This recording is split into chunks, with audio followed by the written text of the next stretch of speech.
Hai Sobat Suara, balik lagi di Rupa-Rupa. Nah, episode kali ini aku akan mengajak kalian jalan-jalan sekaligus belajar mengenai saksi bisu dan bangunan sejarah di Yogyakarta mengenai kemerdekaan Indonesia. Pasti kalian penasaran kan?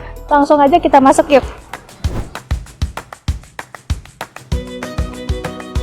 Museum Sandi. Museum ini menyimpan berbagai artefak penting, mulai dari mesin sandi klasik hingga dokumen rahasia yang digunakan saat masa perang. Salah satu koleksi menarik adalah replika mesin Enigma, alat enkripsi terkenal dari Perang Dunia II, yang menunjukkan betapa pentingnya sandi dalam strategi militer. Halo Sobat Suara, sekarang aku udah ada di dalam Museum Sandinya, dan sekarang aku udah bersama dengan Kepala Museum Sandinya, yaitu Bapak Setio Budi. Ya. Oh, Setio Budi. Selamat siang. Selamat datang di Museum Sandi. Ya, terima kasih Bapak. Ini sangat menarik sekali ya Bapak. Nah, Museum Sandi ini sebenarnya apa sih Pak? Oh iya, Museum Sandi ini adalah museum miliknya Badan Siber dan Sandi Negara. Di sini menceritakan tentang koleksi-koleksi persandian Republik Indonesia. Kalau kita lebih lanjut, nanti kita sambil muter. Oke. Gitu ya. Nah, kita bisa ke ruangan intro dulu. Ayo. Oke nih Pak, dari mulai ruangan ini, kira-kira nih ceritanya gimana nih Pak? Ya, jadi di sini menceritakan mengenai persandian ataupun kriptografi dari zaman dahulu, ya, dari zaman sebelum Masehi. Ternyata persandian itu sudah digunakan oleh bangsa ada nih Sumeria, ya. Jadi ini kriptografi zaman kuno itu oleh bangsa Sumeria itu 3.200 tahun sebelum Masehi mereka sudah menggunakan, ya, namanya cuneiform. Terus mulai ada hieroglif gitu kan di bangsa Mesir, kemudian ada Atbas cipher, dan juga di bangsa Yunani juga ada skitali, namanya skitali. Pengunjung juga dapat mencoba berbagai aktivitas interaktif seperti memecahkan kode sandi dan belajar cara kerjanya. Selain itu, sobat juga bisa mengikuti pameran temporer, workshop, lomba sandi, hingga seminar dan diskusi di Museum Sandi. Ini bukan hanya menghibur, tetapi juga mengedukasi tentang pentingnya sandi dalam komunikasi modern. Ini pertama kali lembaga persandian Republik Indonesia itu berdiri ataupun dibentuk, tepatnya pada tanggal 4 April 1946. Menteri Pertahanan saat itu, ini Bapak Mr. Amir Syarifuddin, kurang lebih jam 10 memanggil seorang stafnya, ya, seorang dokter di Kementerian Pertahanan bagian B, bagian intelijen, namanya Pak Rubiono Kertopati. Nah, dia memberikan instruksi untuk membentuk sebuah unit yang bertanggung jawab terhadap pemberitaan rahasia pemerintah. Karena apa? Saat itu ibu kota ada di Yogyakarta, ya kan? Presidennya ada di Yogyakarta, tapi perdana menterinya ada di Jakarta. Dibentuk sebuah unit pemberitaan rahasia saat itu namanya Dinas Kode. Akhirnya beliau Pak Rubiono Kertopati itu menulis gitu kan, yang dikenal dengan sebutan buku kode C, ya. Dia menulis buku kode menggunakan kedua tangannya. Hasilnya adalah ini adalah replika buku kode C, top secret gitu. Karena apa? Ini yang mendasari untuk komunikasi rahasia, ya. Nah, nih di sini ada peta jaringan komunikasi sandinya, dan ini semacam apa ya, kitabnya lah, primbonnya gitu kan. Bisa dilihat di sini bahwa kalimat ataupun kata itu diganti dengan angka. Museum Sandi juga memberikan gambaran tentang peran penting sandi dalam sejarah Indonesia, terutama selama masa perjuangan kemerdekaan. Para pahlawan kita menggunakan sandi untuk menyampaikan informasi penting secara rahasia, yang menjadi salah satu kunci sukses pergerakan kemerdekaan. Kira-kira peran sandi sendiri pada saat dulu untuk hasil operasi itu kira-kira apa ya Pak? Oh, banyak sekali. Jadi di sini kan ada nih dijelaskan bahwa setiap kegiatan nasional, contoh ini ada perundingan Renville itu orang sandi atau kita bilang sandiman itu selalu terlibat gitu ya. Karena apa? Itu jadi titik tumpu gitu. Terutama dulu saat perundingan Renville itu kita ngirim personil sandi ya, untuk kirim terima berita. Jadi misalkan terjadi deadlock nih, perundingan kan karena sama Belanda nih, wah kayak nggak setuju gitu kan, terjadi debat.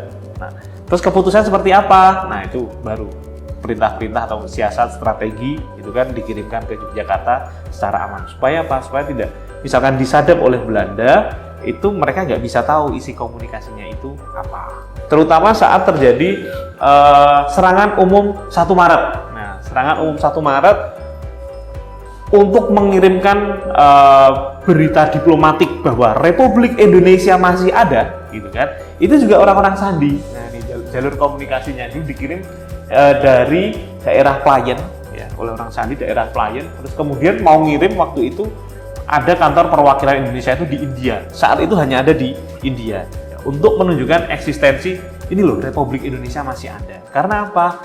Setelah agresi militer Belanda kedua tadi, setelah 19 Desember 48, itu otomatis Belanda mengatakan bahwa Indonesia itu udah nggak ada. Nah, dengan adanya ini, gitu kan, berita nota diplomatik sampai ke India, kemudian dari India sampai dikirimkan lagi ke Lake Success. Lake Success itu markas besar PBB, ya kan? Sampai markas besar PBB, dia disitulah informasi tersebut sampai bahwa oh ini Indonesia masih ada, tentara Republik Indonesia masih ada, gitu kan, dengan adanya nota diplomatik.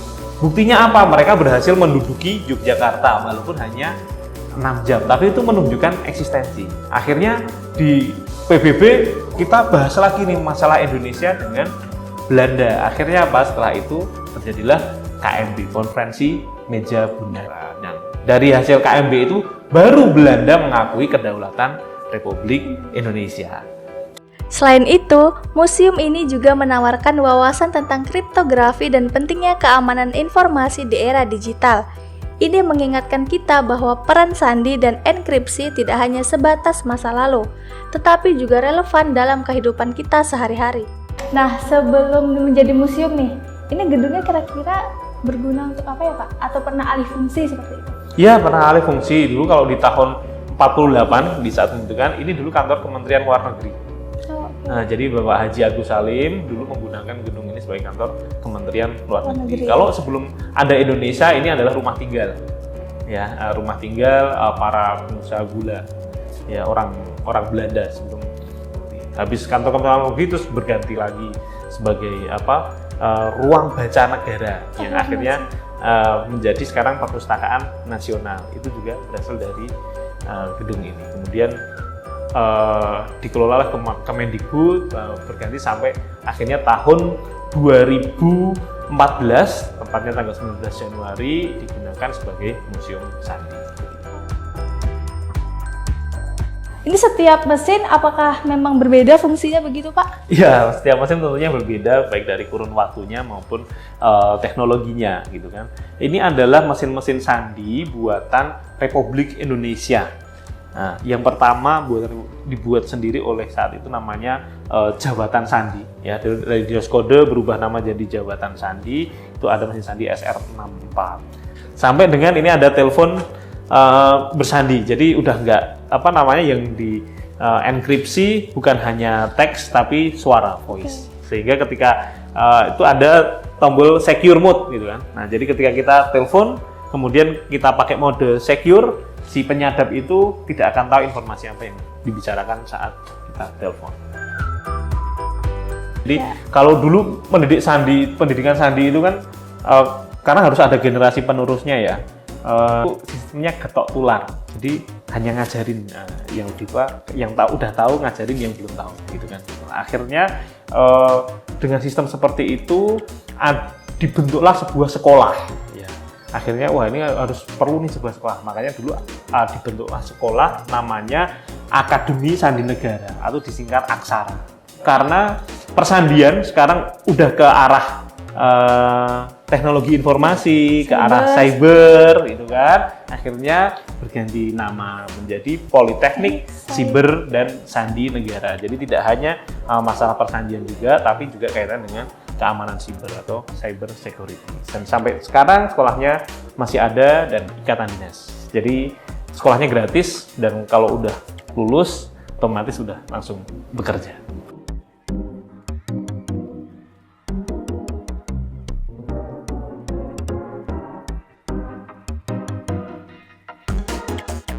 Nah Pak, setelah kita berkeliling nih di lantai 1 dan lantai 2, kira-kira dari Bapak sendiri nih, apa sih harapannya dengan adanya Museum Sandi ini dalam membentuk pemahaman masyarakat mengenai pentingnya sandi dan komunikasi rahasia dalam masa perjuangan kemerdekaan Indonesia. Ya, baik. Jadi sesuai dengan visi Museum Sandi, yaitu mengenalkan persandian kepada generasi muda. Harapannya masyarakat bisa berkunjung ke Museum Sandi untuk lebih mengetahui peran persandian di Republik Indonesia dalam rangka menjaga keutuhan Negara Kesatuan Republik Indonesia, dan juga mereka bisa belajar bagaimana sih cara menyandi gitu kan. Selain itu juga kami juga mempunyai tugas, yaitu edukasi budaya keamanan informasi. Karena apa? Sekarang udah ke era siber ya, ke era siber, dan juga banyak masyarakat ternyata terkait dengan keamanan siber itu masih banyak yang belum tahu gitu kan. Mereka masih mungkin masuk ke situs-situs yang berbahaya, mereka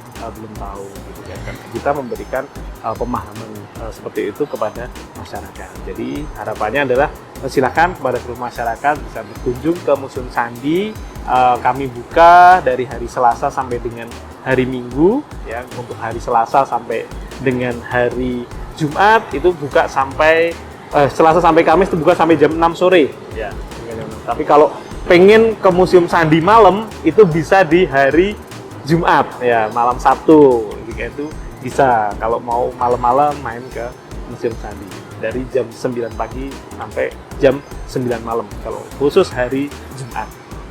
Dari banyaknya cerita dan benda bersejarah di tempat ini, kira-kira bagaimana ya pendapat para pengunjung dan seberapa penting sih sandi menurut mereka? Yuk kita tanyain. Ini dan banyak sekali pengalaman, bukti-bukti sejarah yang kami temukan, dan tentunya semuanya penting ini untuk pembelajaran bagi anak-anak didik kami di sekolah, terutama di kelas kami di kelas digital. Aku sangat terkesan, aku jadi tahu betapa pentingnya sandi di kehidupan berwarga negara, bagaimana sejarah dari sandi itu tersebut, apa pentingnya sandi di kemerdekaan Indonesia gitu, Mbak.